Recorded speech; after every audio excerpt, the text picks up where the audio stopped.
নমস্কার বন্ধুরা, চলে এলাম আজকে আবার টেস্টি টিপস ফুড চ্যানেলে। তো আপনাদের সামনে আবার একটা রেসিপি নিয়ে। তো আজকে আমার রেসিপিতে থাকছে ইলিশ মাছ।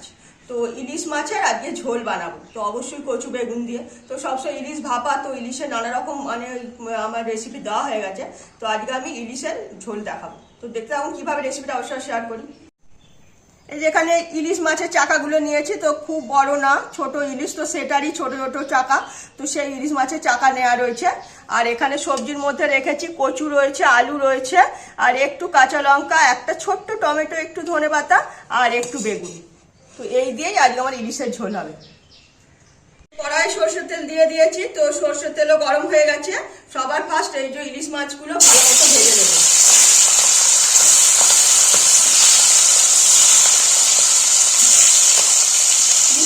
খুব বেশি ভাজবো না, লাল করে হালকা করে ভাজবো, যাতে ইলিশের টেস্টটা ঠিকঠাক থাকে। তো দেখতেই পাচ্ছেন ইলিশ মাছটা ভালো মতো ভেজে নিচ্ছি। তো ছোট ইলিশ হলেও বেশ তেল বেরোচ্ছে, তো অনেকটাই তেল হয়ে গেছে কড়াইয়ের মধ্যে। তো এইটাই আমি আর বেশি ভাজবো না, এরকম হালকা হালকা লাল লাল করে আমি ভেজে তুলে নেবো। এবার কড়াই থেকে একটু তেল তুলে নিয়েছি, তো এর মধ্যে ফোড়ন দিয়ে দিলাম একটা তেজপাতা, দুটো শুকনো লঙ্কা, একটু পাঁচফোড়ন, একটু গোটা জিরে।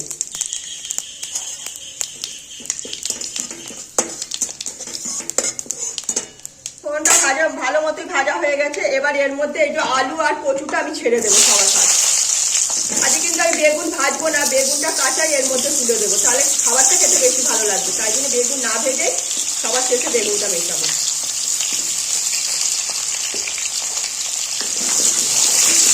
আলু আর কচু ভালো মতো ভেজে নেবো, যাতে কচুর যে হালকা হালকা লোদ থাকে না, লোদটা যাতে একদম শুকনো হয়ে যায়।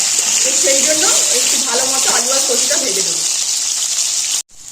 তো আলু আর কচু মোটামুটি ভালো মতো ভেজে নিয়েছি। এবার এর মধ্যে পরিমাণ মতো আমি নুন দিয়ে দিলাম, আর দেবো পরিমাণ মতো হলুদের গুঁড়ো। এইটা দিয়ে হালকা করে আবার একটু নাড়াচাড়া করে নেব।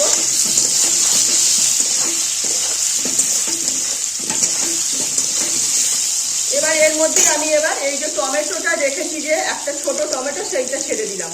আর এখানে যে কাঁচা লঙ্কা আছে, কাঁচা লঙ্কাটাও দিয়ে দিলাম।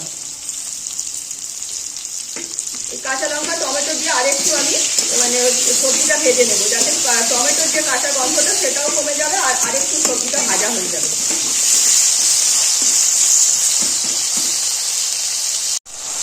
তো সবজি মোটামুটি ভালো মতো ভাজা হয়ে গেছে, তেল ছেড়ে আসছে। এর মধ্যে আমার পরিমাণ মতো আমি আদা বাটা দিয়ে দিলাম, ছোট চামচ, তাই জন্য একটু বেশি আদা বাটাটা দিলাম।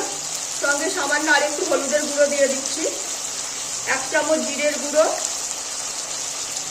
আর 1 চামচের একটু বেশি ধনের গুঁড়ো দেবো। সঙ্গে অল্প একটু ঝাল লঙ্কার গুঁড়ো দিয়ে দিলাম। তো এইটা দিয়েছি, এর মধ্যে ভালো মতো মিশিয়ে নেব। তো এর মধ্যে আমি পরিমাণ মতো গোলমরিচের গুঁড়ো দিয়ে দিচ্ছি। গোলমরিচের গুঁড়ো দিলে খাবারের টেস্টটা কিন্তু খেতে বেশি ভালো লাগবে, বেশি ভালোও হবে আর কি খেতে। এবার কালারের জন্য আমি এর মধ্যে কাশ্মীরি লঙ্কা গুঁড়ো ব্যবহার করছি, যেহেতু আমি কাঁচা লঙ্কা দিয়েছি বলে তাই জন্য বেশি লঙ্কা গুঁড়ো দিতে পারিনি, তো তাই জন্য আমি কাশ্মীরি লঙ্কার গুঁড়ো দিয়ে দিলাম। তাহলে কালারটা ঠিকঠাক এসে যাবে, কাঁচা লঙ্কার তরকারিটা হয়ে যাবে।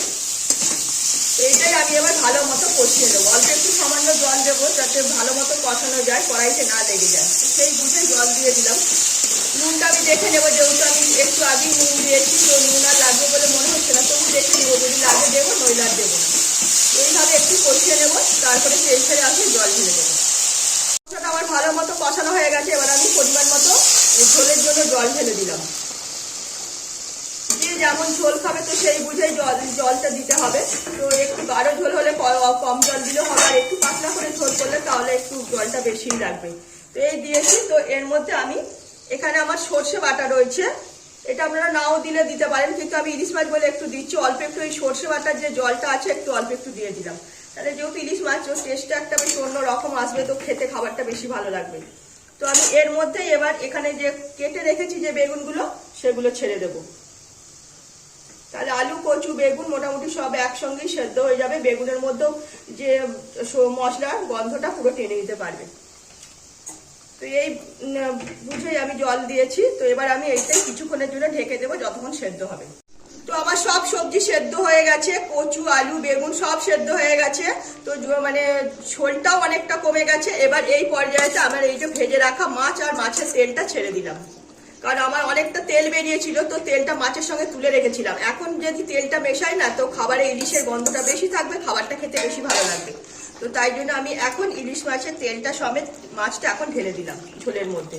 2-1 মিনিট ফুটতে দেবো। তো এর মধ্যে আমি অল্প করে একটু ধনেপাতা দিচ্ছি, এটা আপনারা নাও দিলে না দিতে পারেন, তো আমি আমার মতো করে করলাম।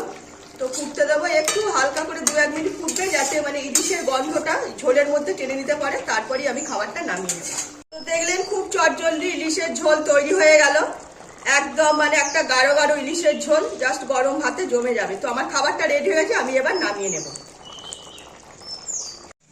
তো দেখলেন খুব চটজলদি বানিয়ে ফেললাম কচু আলু বেগুন দিয়ে ইলিশ মাছের ঝোল। তো সম্পূর্ণ একটা মুখরোচক খাবার, গরম ভাত আর এরম দ্বারা যদি একটা ঝোল হয় না, জাস্ট অসাধারণ।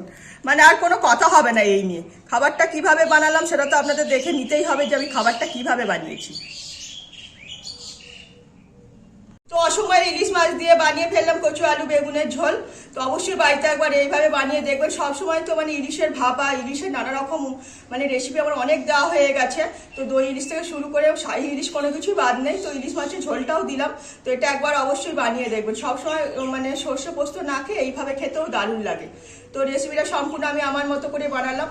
তো ভালো লাগলে লাইক, শেয়ার, কমেন্ট, সাবস্ক্রাইব করবো আমার চ্যানেলটাকে। তো আজকের মতো আমার রেসিপি এখানেই শেষ করলাম। সবাই ভালো থাকবেন।